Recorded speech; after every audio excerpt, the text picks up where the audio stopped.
ولاية الخرطوم أخي الفريق دكتور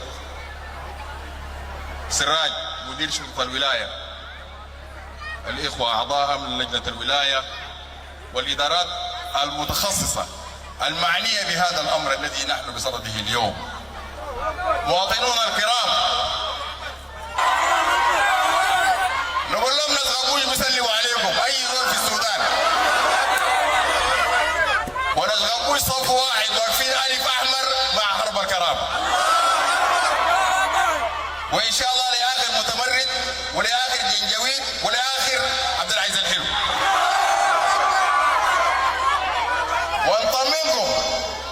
نطمنكم تماما، نبدا كده بشغل العمليات اللي بيطمن الناس انه احنا بفضل الله وبفضل كل المقاتلين انه احنا ماشيين لقدام وما واقفين، وحدنا الحدود محل بخشوا ده باذن الله تعالى، واحنا عارفين انه في ناس من غبوش رغم الظروف ورغم المعاناه في الخطوط الاماميه. التحيه لاولاد غبوش، منطقه غبوش الموجودين في مسارح العمليات المختلفه، واحنا نحيي شعب السودان اللي صبر واللي تحمل الاذى اللي موجود في كل مكان، لكن انتم الاذى كان عندكم دبل.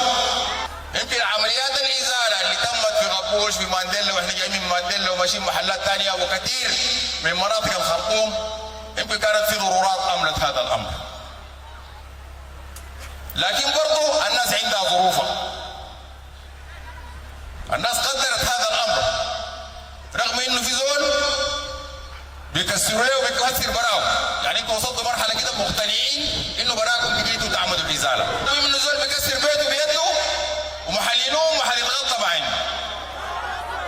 عارفين انه الازاله تمت في ظروف مطر وحتى جاء الشتاء وداخل رمضان، رغم ذلك الناس متحملين وصابرين.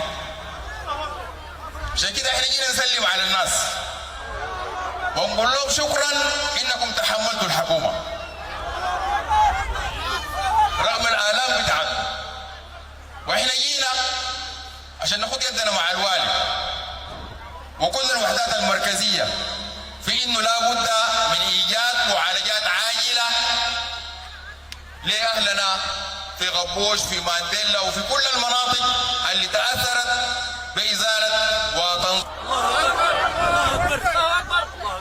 احنا في الحكومه لما الناس قالوا يعملوا ازاله للسكن الاضطراري ما كان الناس قاصدين ناس معينين، لكن يمكن في ظروف معينه فرضت هذا الواقع انه الامر ده يتم في الوقت الضيق. احنا عارفين السكن الاضطراري انه هو ما ولد الليله، يعني ما الكلام ده ما جديد، يمكن له عشرات السنين. احنا ما كنا منتظرين الحرب عشان نجي يعني نعمل تنظيم للقرى وتنظيم للمناطق وغيرها، لكن الظروف والافرازات اللي ظهرت في يعني في كل المناطق ولايه الخرطوم يقترض هذا الظرف. صحيح السكن العشوائي او السكن الاضطراري هو ما امني، بس في ظروف كثيره جدا، يعني في دراسات كثيره جدا اتعملت فيما يتعلق بالسكن الاضطراري او السكن العشوائي زي ما كان بيسمى زمان، ابعاده كثيره. يعني اول حاجه يمكن بعد اجتماعي، في ناس جابتهم ظروف حرب، جابتهم ظروف مختلفه يضطروا يجوا يقعدوا في مناطق معينه. في ظروف اقتصاديه من زمان من الثمانينات، المجاعه وكذا وكذا وكذا خلت انه الواقع ده يكون موجود، وده كله بيدعى لظواهر امنيه ومشكلات امنيه. احنا ما بنقول المشكلات الامنيه اللي ظهرت مع الحرب دي في غبوشه في مانديلا وفي مناطق السكن الاضطراري بس، القصر الجمهوري ذاته كان فيه مشاكل ولا ما فيه مشاكل، عشان ما تقول احنا برانا مصر. فاحنا نحييكم واحيي الوالي وناس كل الناس المختصين، وخدنا وجدان اللي هي مدير التخطيط، الممثل بتاعكم كان 80% من المنطقه بتاعت مانديلا دي هي تم ازالتها، هي قالت حتبدا من بكره، من بكره حتبدا تخطيط عشان ترتب الحكايه من ناحيه بتاعت مساحه وغيره وغيره وغيره. وخلال اسبوع قالت بتكمل. يا هو ده كلامها ما كلامي انا، يا هذه عشان ما تفعلوها هي. وخلال الاسبوع ده ما تنتظروا الحكومه، شيلوا ال 20% الباقيه عشان لما يكملوا ال 80 دي تكون مانديلا كلها تخططت. مانديلا مدينه كبيره يا جماعه، يعني هسه بتتكلم عن 11,000 وشويه اسره، لو ضربناهم بس في 5 نفر، زوج وزوجه و3 اطفال، ديل كم برام؟ عدد كبير، مش دي مدينه متكامله. طيب المدينه المتكامله ده زي ما قال الاخ الوالي، يعني ما بتقدر تقدم لها خدمات الا وانها تتنظم بطريقه، تتخطط عشان تقدر تلقى كهرباء، تلقى مويه، تلقى ميدان كوره، تلقى حديقه، تلقى مجمع خدمي. عشان كده يعني التخطيط ده هو في خدمه المواطن. عشان كده ساعدوا الاجهزه المعنيه والمختصه في انها تسرع هذا العمل اللي هو لفائدتكم انتم. الوالي تحدث عن انه يعني اي حاجه داير ورق يا جماعه، يا جماعه ما في حاجه بدون ورق، ولا شنو يا جماعه؟ اي حاجه داير ورق، تكون عندك وثيقه تقول دي حقتي. طيب احنا عارفين في مشاكل، في زول ما عنده رقم وطني، في زول ما عنده شهاده ميلاد، ما عنده شهاده تسنين، يعني الاصل في الشغلانه دي كلها شهاده تسنين. واحد الاختصاص اخوي الفريق ده واقف جنبي هنا، انا كنت بتكلم معاه قلت يا اخي الناس اللي عندهم مشاكل كده وكده وكده.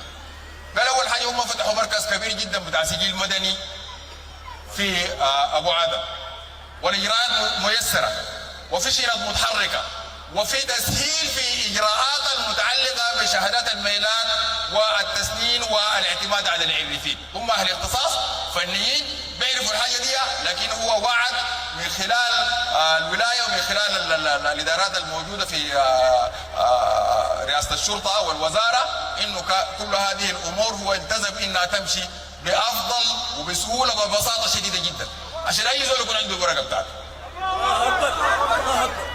طيب يمكن التخطيط في المنطقه دي ما يسع كل الناس، يعني قلنا 11,000 وشويه، لو ضربناهم في 5 شوف الرقم كم، وفي اللي تزوج وولد واولاده ولدوا، يعني العدد ده كبير جدا جدا.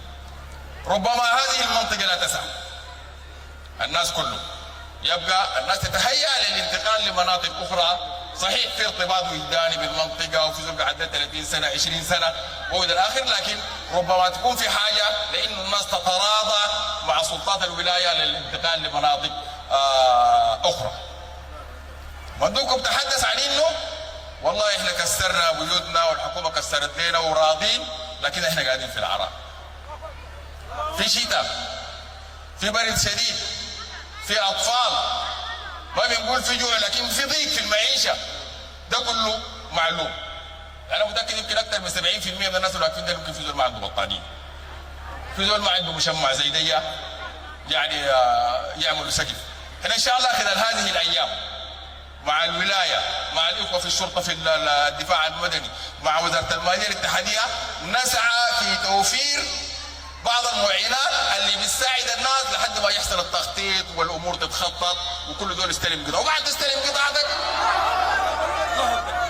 وبعد تستلم محلك. برضه في مشكله يا جماعه، الحرب دي ما اقول افقرت الناس لكن ضيقت على الناس. يعني زول كانت بس الليل وطن مخطط قال لهم شابين ما عنده اللي بياكلوا يمكن فجاجه، مش كده؟